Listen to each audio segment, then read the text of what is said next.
ne peut pas comprendre la réalité. Alléluia. Il pouvait voir le même Seigneur en train de marcher sur les eaux. La terre va trembler. Mais Seigneur, si c'est toi, parce que ne croyez pas, mais toi, tu dois dépasser ce niveau de si. Alléluia. Tu sais maintenant que ton Dieu est ton roi et ton rédempteur. Tu connais qu'il paie tout. Même les anges au ciel n'ont jamais compris le Seigneur. Quand les livres de souvenirs, quand les livres de vie se présentaient devant le trône, il y a eu un calme. Pour les anges, que ce soit les 24 vieillards, ils ne voyaient pas qui pouvait remplir tous ces critères pour ouvrir les livres des sceaux et rompre. Alléluia. Il y a eu un calme dans le ciel parce qu'il n'y avait personne.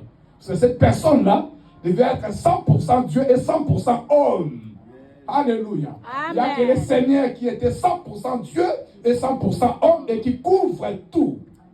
Il est le seul qui a traversé tout l'univers, qui connaît tout l'univers.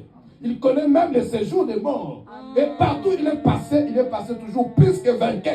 Amen. Il est allé au séjour des morts comme Seigneur.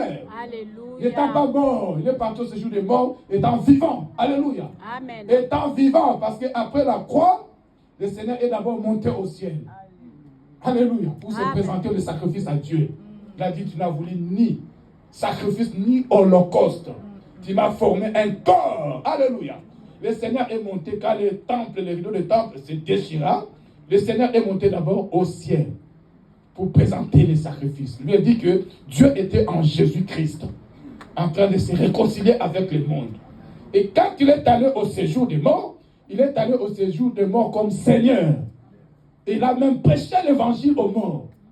Et il a ravi la clé de la porte de séjour des morts au séjour des morts. Alléluia. Amen. Et il a pulvérisé cette porte.